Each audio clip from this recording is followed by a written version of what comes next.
말씀은 우리 모두에게 주어졌어요. 부자에게도 주어졌고 거지 나사로에게도 주어졌고 부자의 그 5 형제들에게도 주어졌습니다. 그들에게 주어진 것처럼 우리 각자에게도 다 하나님의 말씀이 주어졌습니다.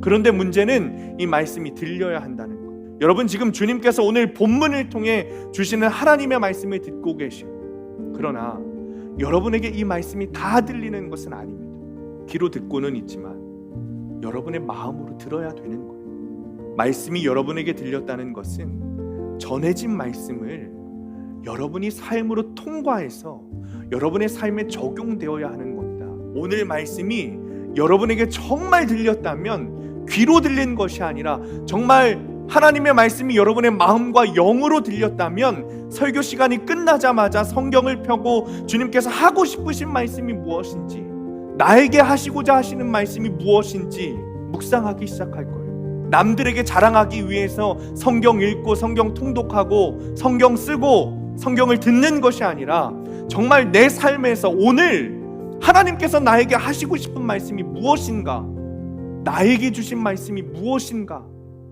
그것을 찾기 위해서, 그 말씀을 듣기 위해서 성경을 펴고 묵상하기 시작할 거예요. 그것이 오늘 말씀이 들렸다는 것에 진실된 선포이고 마음일 것입니다.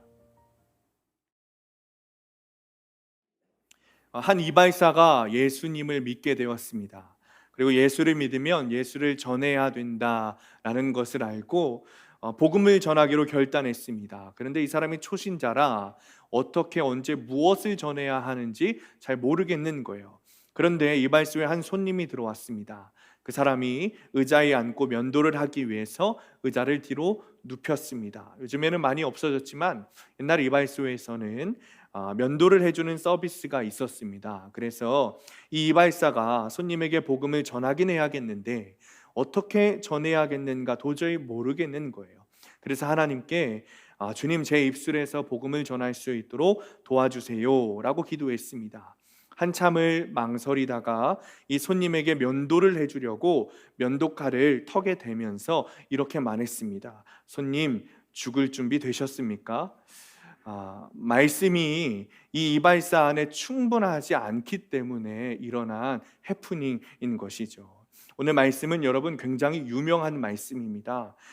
예수님의 비유인데 본문 앞에 있는 14절을 보면 예수님께서 바리새인들을 향하여 하신 말씀입니다. 오늘 본문의 주인공은 2명입니다. 한 명은 부자이고 한 명은 거지 나사로입니다. 두 사람의 차이는 분명해 보이죠. 부자는 지옥에 갔고 거지 나사로는 천국에 갔습니다. 물론 부자가 정확하게 지옥에 갔다 이런 표현은 없습니다만 성경에 음부에서 고통을 당하고 있다라는 표현을 볼 때 이 사람이 지옥에 갔구나 생각하게 되고, 또 거지 나사로는 천국에 있다고 명확하게 제시되어 있지는 않지만 천사에게 받들려 아브라함의 품 안에 있다라는 것을 볼 때 이 거지 나사로가 천국에 갔구나라는 것을 알 수 있습니다. 사실 본문의 내용을 한 단어 한 단어 살펴보지 않으면 오늘 본문은 굉장히 단순해 보여요. 부자는 지옥에 가고 거지는 천국에 간다라는 거죠. 그러나 그렇지 않습니다. 먼저 부자에 대한 기준이 애매해요. 어떤 기준에 따라 부자로 거지로 나눠지냐라는 것이죠. 우리가 몇 주 동안 계속 이야기하지만 부의 가치, 재물의 가치는 상대적입니다. 1,000만 원을 가지고 있는 사람은 100만 원을 가지고 있는 사람보다는 부자지만 1억을 가지고 있는 사람보다는 가난한 것이죠. 여기 앉아있는 분들도 마찬가지입니다. 저보다 열악한 분들이 있는가 한편 저보다 잘 사시는 부자들도 있습니다. 그러니 어떤 사람이 부자이고 어떤 사람이 거지인지 가난한지는 명확하게 정할 수가 없다는 것이죠. 뿐만 아니라 그런 기준을 혹여 누가 정해준다고 할지라도 부자는 지옥에 가고 거지는 다 천국에 간다라고 하는 것이 여러분 맞는 말이 아니라는 거죠. 그리고 부자는 다 지옥에 간다는 말도 맞지 않고 거지가 다 천국에 간다는 말도 맞지 않습니다. 믿음 좋은 부자도 있을 거고요. 그렇죠? 아주 악한 거지도 있을 것 아니겠습니까? 그러니 오늘 본문을 통해서 이분법적으로 부자는 지옥에 가고 거지는 천국에 간다 이렇게 해석해서는 안 됩니다. 그렇다면 오늘 우리에게 하시고자 하는 예수님의 마음, 예수님의 뜻, 예수님의 말씀은 무엇인가? 예수님이 진짜 이 비유를 통해 우리에게 하시고자 하는 말씀은 무엇인가 우리가 차근차근 좀 살펴보겠습니다. 먼저 19절 보면 이 부자가 얼마나 부자인가 알고 있어요. 자색 옷과 또 고운 베옷을 입고 있다, 그렇게 말하고 있죠. 이 옷을 입을 수 있는 사람은 귀족층입니다.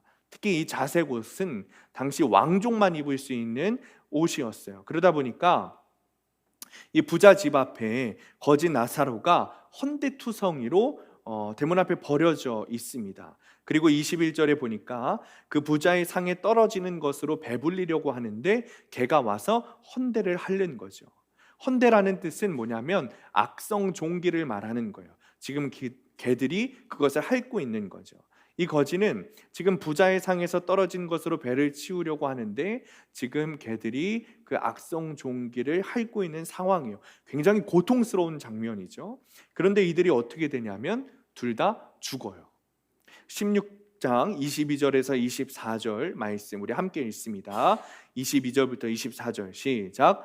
이에 그 거지가 죽어 천사들에게 받들려 아브라함의 품에 들어가고 부자도 죽어 장사되매 그가 음부에서 고통 중에 눈을 들어 멀리 아브라함과 그의 품에 있는 나사로를 보고 불러 이르되 아버지 아브라함이여 나를 긍휼히 여기사 나사로를 보내어 그 손가락 끝에 물을 찍어 내 혀를 서늘하게 하소서. 내가 이 불꽃 가운데서 괴로워하나이다. 아멘. 그러니까 말씀을 보니까 이 두 주인공들의 위치가 죽고 나서 정반대로 바뀝니다.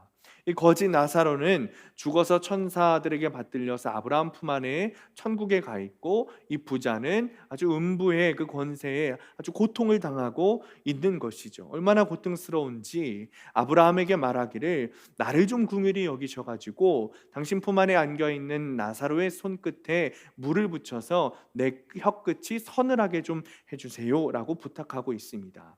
거지 나사로와 부자의 위치가 이 땅에서의 삶과 죽어서의 삶이 완전하게 뒤바뀐 것이죠. 도대체 왜 이런 일이 일어난 걸까요? 분명한 것은 이들의 세상에서의 삶을 보고 이 거지 나사로와 부자가 이 땅에서 어떤 삶을 살았는지 이들의 마음과 믿음을 보고 주님께서 죽고 나서의 위치를 결정하셨다는 것입니다. 그렇다면 부자와 거지의 이 땅에서의 삶이 어땠길래 이런 결과가 난 것일까요? 예수님께서 비유를 통해 정확하게 말씀하세요. 25절 말씀 우리가 읽겠습니다. 25절 시작. 아브라함이 이르되 너는 살았을 때에 좋은 것을 받았고 나사로는 고난을 받았으니 이것을 기억하라. 이제 그는 여기서 위로를 받고 너는 괴로움을 받느니라. 아멘. 성경에서 분명하게 말하기를 부자는 살았을 때 좋은 것을 받았고 거짓 나사로는 살았을 때 고난을 받았다는 거예요. 그러니 이것을 기억하라. 그러니 이제 죽어서는 부자가 고통당하고 나사로는 위로를 받는 것이다, 이렇게 말하는 거죠. 그러면 우리는 이런 마음이 들 수 있어요. 주님, 꼭 고난이어야 합니까? 주님, 꼭 광야의 길을 걸어야 하는 겁니까? 주님, 꼭 좁은 길을 가야 하는 겁니까? 우리가 꼭 그렇게 어려운 삶을 살아야 하는 것입니까? 라는 거죠. 물론 아닙니다. 그러나 우리가 기억해야 하는 것은 편안한 삶, 안정된 삶이 꼭 좋은 것만은 아니라는 거예요. 저번 주 젊은이 예배 설교 제목이 이거였습니다. 내버려 두시는 것이 가장 큰 심판입니다. 내버려 두시는 것이 가장 큰 심판일 수 있다는 거예요. 본문 속 주인공의 이름을 보면 부자는 이름이 없어요. 거지는 이름이 뭐죠, 여러분? 나사로입니다. 이렇게 하신 이유는 의도적으로 이 나사로가 어떤 이름을 가지고 있냐, 성경에서 의도적으로 말하고 있는 것이겠죠. 이 나사로의 이름 뜻이 뭐냐면 하나님이 도우시는 자라는 뜻인 거죠. 여러분, 사실 굉장히 의아한 거예요. 나사로의 삶을 보세요. 여러분, 하나님이 도우시는 삶입니까? 그의 삶은 빈궁했어요. 가난했습니다. 심지어 빌어먹는 삶이었습니다. 부자의 상에서 떨어지는 부스러기를 먹는 삶이었어요. 고난 그 자체였죠. 가난뿐만이 아닙니다. 상에 흘린 부스러기를 주워 먹는데 여러분, 누가 찾아오죠? 개가 찾아와요. 개가 찾아오더니 악성 종기를 막 핥는 거예요. 여러분 얼마나 아팠을까요? 개들마저도 방해하는 거예요. 개들마저도 무시하는 삶이 이 거지 나사로의 삶입니다. 그런데 주님께서 말씀하시길 나사로라고 이름을 불러주시는 거예요. 하나님이 돕고 있다라고 말씀하시는 거죠. 도대체 왜 그런 거죠? 그 고난을 통해 하나님을 찾게 하셨기 때문에 그래요. 그 고난을 통해 하나님만 바라보게 하셨기 때문이죠. 우리가 사용하는 큐티책인 큐티인을 발간하시는 김양재 목사님께서는 사역자들과 나눔을 할 때 이런 간증을 하신다고 합니다. 자신이 만약 목사라는 직분을 감당하면서 주님 앞에 잘못한 일이 있다면 벌을 주세요 라고 기도한다는 거예요. 내가 고난을 당해서 나의 잘못을 깨달을 수 있도록 벌을 달라는 거예요. 내가 잘못하고도 하나님께서 그냥 내버려 두셔서 어떤 일도 일어나지 않으면 내가 죄를 깨닫지 못할 것이고 회개하지 못하니 그것이 더 큰 일이라는 거죠. 그러니 차라리 벌을 달라고 기도하신다는 거예요. 여러분 우리나라에서 가장 큰 부자는 누가 뭐라고 해도 아마 삼성 일가일 겁니다. 우리는 그들을 부러워하죠. 돈으로 뭐든 할 수 있는 삶, 그렇죠? 아무도 건드리지 못하는 삶, 안락한 삶, 편안한 삶 굉장히 부러워합니다. 그러나 그리스도인이라면 이런 삶을 부러워해서는 안 됩니다. 안타까워해야 돼요. 왜 그렇죠? 그 사람들에겐 믿음이 없기 때문이죠. 여러분 믿음 없는 부자들에게 가장 위험한 것이 뭔지 아십니까? 하나님 없어도 되네? 하나님 없어도 잘 살 수 있네? 라는 생각이 가장 위험한 거예요. 하나님께서 그들의 죄악을 내버려 두시니 그들 마음 가운데 하나님이 없어도 된다는 생각을 갖게 하시는 거예요. 내버려 두시는 거예요. 그 마음이 주님께서 주시는 가장 큰 심판이고 진노라는 것이죠. 그러니 차라리 여러분 고난이 우리에게 축복이 되는 겁니다. 고난을 통해 하나님을 찾고 고난을 통해 하나님을 바라볼 수밖에 없도록 하시니 차라리 우리에게 고난이 축복이라는 거예요. 초대교회를 지나서 많은 수도사들이 광야로 몰려 들어갔어요.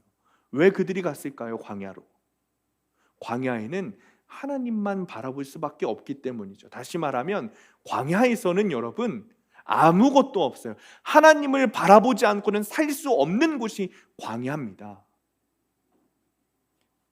그래서 그들이 자신을 스스로 광야로 내몬 거예요.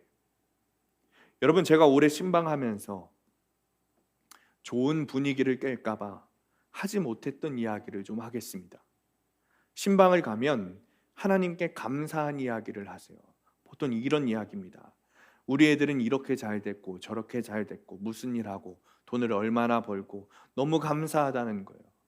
결혼도 잘하고 손주도 좋은 직장 들어가고 건강하고 너무 감사한 일 투성이라는 거죠. 애들을 위해서 기도를 많이 했더니 하나님께서 축복해 주셔서 감사하다는 거예요. 그러면서 하시는 말씀이 뭔지 아십니까? 이제 교회만 다니면 된다 라고 말씀하세요. 여러분 그것이 정말 축복입니까?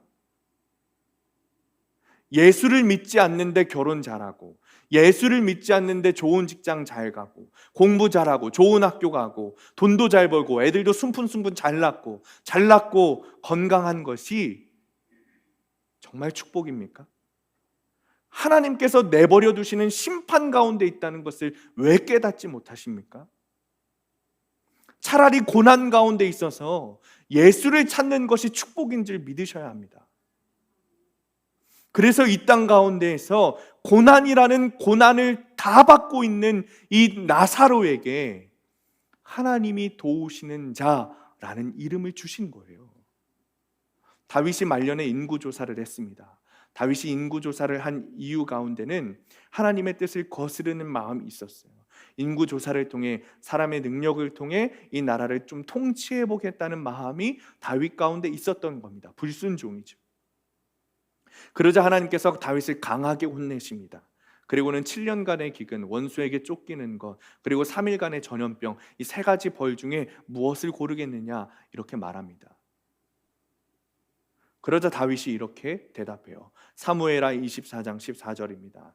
다윗이 가세게 이르되 내가 고통 중에 있도다. 청하건대 여호와께서는 긍휼이 크시니 우리가 여호와의 손에 빠지고 내가 사람의 손에 빠지지 아니하기를 원하노라 하는지라. 다윗은 하나님께서 화가 나셨다면 내가 하나님께 혼이 나겠습니다 라고 말하는 거죠. 그리고 전염병을 선택합니다. 여러분, 우리에게 이런 믿음이 있습니까? 정말 우리가 하나님을 찾지 못하고 예수님을 바라보지 못하고 있는 그때, 우리가 범죄하고 하나님 앞에서 불순종하고 있는 그때 고난을 통해서 하나님을 다시 찾고 만날 수 있다면 여러분, 그 고난을 선택할 수 있겠습니까? 여러분, 우리의 자녀들이, 우리의 부모들이 예수를 믿지는 않지만 잘 되고 돈 잘 벌고 그들을 보면서 언젠간 믿겠지, 언젠간 신앙이 생기겠지, 여러분 정말 그렇게 말할 수 있는 겁니까? 우리가? 하나님께서 그냥 내버려 두시는 것은 주님께서 주시는 가장 큰 진노입니다. 그러니 본문 속의 부자가 하나님의 내버려 두심이라는 진노 속에 지옥에 간 것이죠. 물론 고난이 있다고 해서 다 하나님을 바라보는 것은 아니에요. 고난을 통해서 하나님을 원망할 수도 있습니다. 그 고난이 하나님께서 주신 것이라는 분명한 깨달음이 있어야 됩니다. 이 사실을 죽어서도 깨닫지 못하는 사람이 본문 속의 부자였어요. 이 부자가 아브라함에게 이렇게 말하는 거예요. 아브라함이요, 나사로를 내 집에 보내서 나의 형제들에게 좀 경고해 주세요. 제발 그들이 이 고통받는 지옥에 오지 않도록 좀 이 죽은 나사로를 다시 살리셔가지고 우리 집에 좀 보내주세요 라고 말하는 거예요. 그러자 예수님께서 비유를 통해 다시 한번 말씀하십니다. 29절부터 31절, 아주 중요한 말씀이에요. 우리 함께 읽겠습니다. 29절부터 31절 시작. 아브라함이 이르되 그들에게 모세와 선지자들이 있으니 그들에게 들을지니라. 이르되 그렇지 아니하니이다. 아버지 아브라함이여, 만일 죽은 자 가운데서 그들에게 가는 자가 있으면 회개하리이다. 이르되 모세와 선지자들에게 듣지 아니하면 비록 죽은 자 가운데서 살아나는 자가 있을지라도 권함을 받지 아니하리라 하였다 하시니라. 아멘. 자, 29절에 보면 모세와 선지자들이 이 부자의 형제들에게 있다라고 말합니다. 여기서 모세와 선지자들은 율법, 하나님 말씀을 말하는 거예요. 아브라함이 말하기를 부자가 걱정하면서 나의 형제들에게 이 죽은 나사로를 다시 살려서 좀 보내주십시오 라고 말하니까 그럴 필요 없다는 거예요.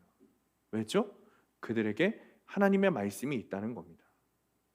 이 말씀을 다시 이야기하자면 부자가 지옥에 온 이유는 하나님의 말씀을 듣지 못했기 때문에 지옥에 갔다는 거예요. 거지 나사로가 천국에 온 이유도 하나님의 말씀이 거지 나사로에게 들렸기 때문에 천국에 올 수 있었다는 겁니다. 여러분, 고난은 하나님의 계획하심과 우리를 사랑하심에 주시는 한 가지일 뿐이지, 이 고난을 당한 것이 천국에 온 결정적인 이유는 아닙니다. 거지 나사로가 천국에 올 수 있었던 이유는 하나님의 말씀이 들렸기 때문에 온 겁니다. 그러니 부자의 5 형제들도 마찬가지로 하나님의 말씀만 들리면 그들이 천국에 올 수 있다는 거예요. 결국 우리의 삶에서 중요한 것은 말씀이 들려야 합니다. 말씀을 통해서 우리 삶이 해석되어야 하는 거예요. 거지 나사로에게 말씀이 들리니 자신의 고난이 해석이 되었습니다. 자신의 삶이 해석이 되었어요. 그러니 고난을 통해서 주님이 주시는 말씀이 해석되고 믿음이 생긴 거죠. 우리에게도 마찬가지입니다. 말씀은 우리 모두에게 주어졌어요. 부자에게도 주어졌고 거지 나사로에게도 주어졌고 부자의 그 5 형제들에게도 주어졌습니다. 그들에게 주어진 것처럼 우리 각자에게도 다 하나님의 말씀이 주어졌습니다. 그런데 문제는 이 말씀이 들려야 한다는 거예요. 여러분, 지금 주님께서 오늘 본문을 통해 주시는 하나님의 말씀을 듣고 계셔요. 그러나 여러분에게 이 말씀이 다 들리는 것은 아닙니다. 귀로 듣고는 있지만 여러분의 마음으로 들어야 되는 거예요.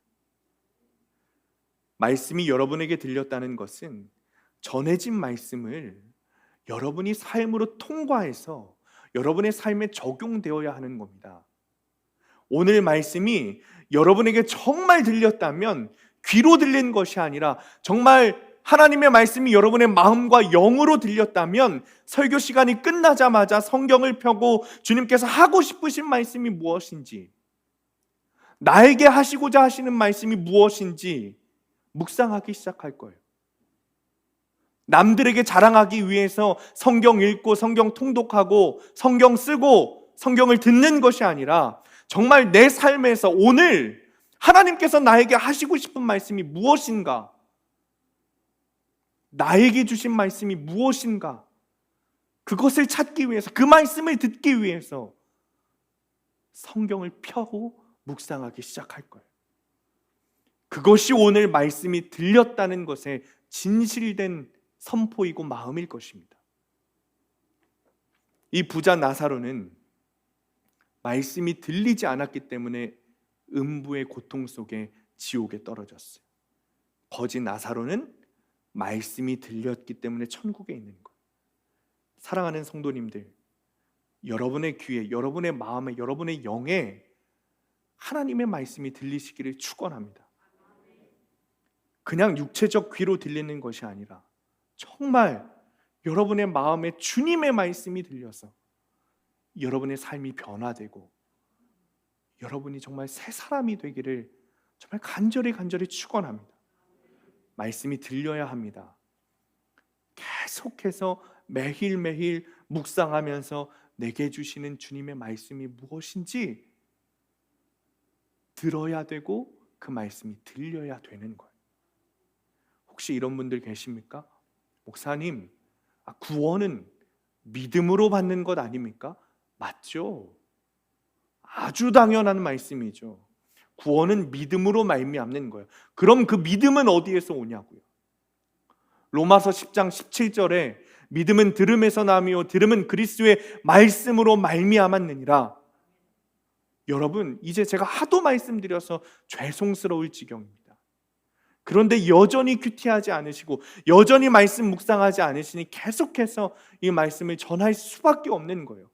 믿음은 들음에서 나고 들음은 그리스도의 말씀으로 말미암는 겁니다. 우리가 예수님의 말씀을 묵상하지 않으니 들음이 없고 들음이 없으니 믿음이 없는 거예요.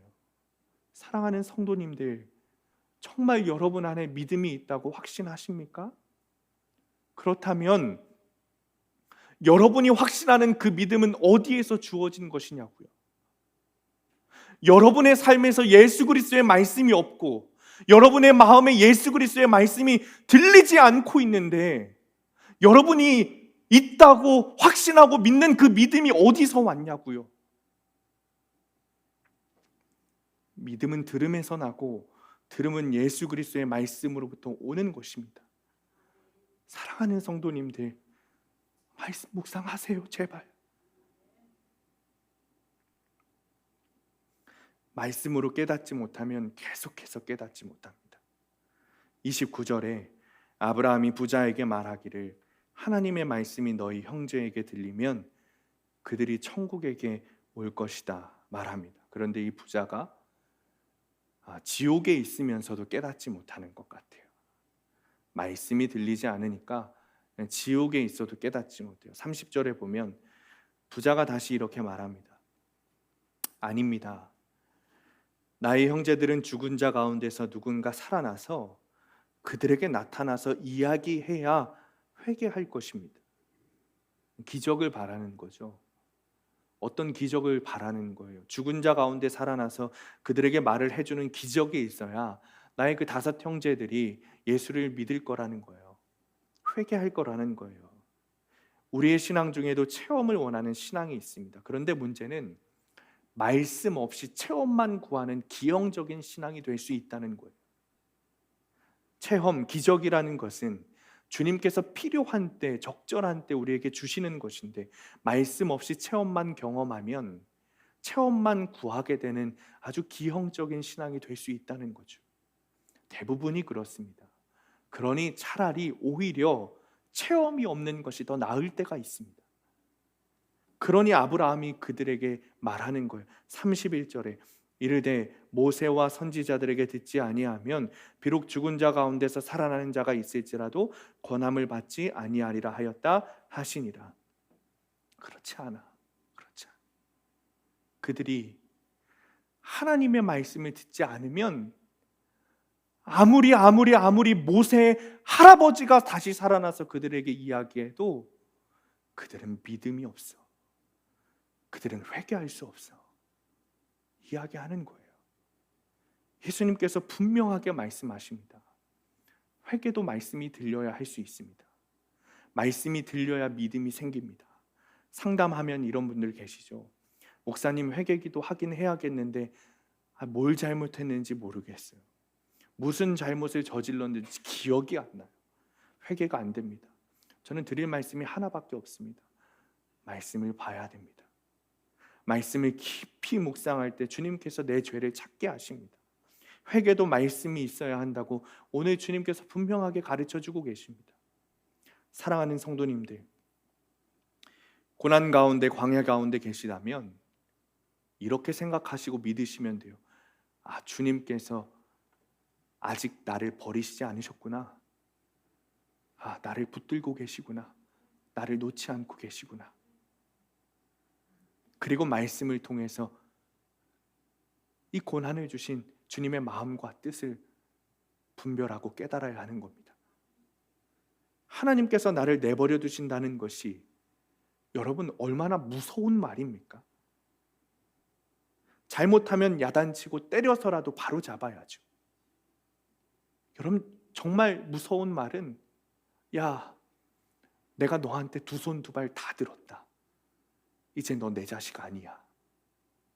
여러분 이 말이 제일 무서운 말 아닙니까? 계속해서 말씀을 묵상해야 한다고 전하는 이유도 똑같습니다. 자식이 하고 싶은 대로 내버려 두는 것이 부모가 아니고 자유가 아닙니다. 여러분들 자녀들 키워보셔서 아시지만 부모 마음대로 되는 자식 어디 있습니까? 공부하고 싶은 자녀, 시험 보고 싶어하는 자녀 있습니까? 없습니다.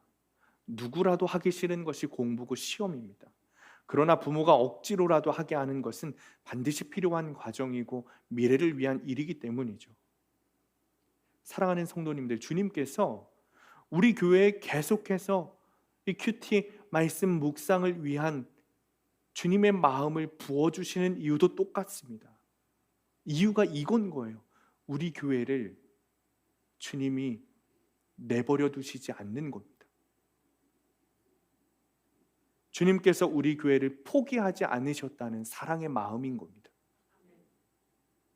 주님께서 우리 교회에 기회를 주실 때 여러분 우리가 잡아야죠.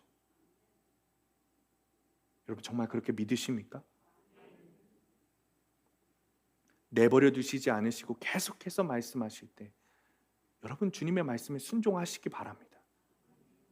말씀 묵상하는 것도 저절로 하고 싶어서 되는 것 아닙니다. 매일매일 큐티한다는 것이 영적인 싸움이에요. 그러나 매일매일 이렇게 훈련이 된 사람이 나에게 고난이 찾아왔을 때, 나에게 시험이 찾아왔을 때 말씀으로 잘 해석할 수 있는 거예요. 어떤 사건이 와도 심판이 와도 당황하지 않고 구원의 사건이구나 깨닫게 되는 거죠. 그런데 오히려 교회도 오기 싫고 큐티하기 싫다고 해서 그냥 내버려 두면 다 멸망의 길로 가는 것이죠. 말씀을 마칩니다. 사랑하는 성도님들, 다시 한번 강조하여 말씀드리지만 말씀 묵상하셔야 됩니다. 나에게 말씀이 들려야 합니다. 정말 오늘 말씀이 여러분의 마음에, 여러분의 영에 들리셨기를 정말 간절히 소망합니다. 오늘 말씀이 여러분에게 주님의 말씀으로 들리셔서 그래서 오늘부터 당장 말씀 묵상을 시작하시고 여전히 예수님 앞으로 나오지 못하고 있는 여러분의 가족들, 자녀들, 부모들, 주위에 잃은 양들에게 주의 말씀을 전하시게 되시기를 간절히 축원합니다.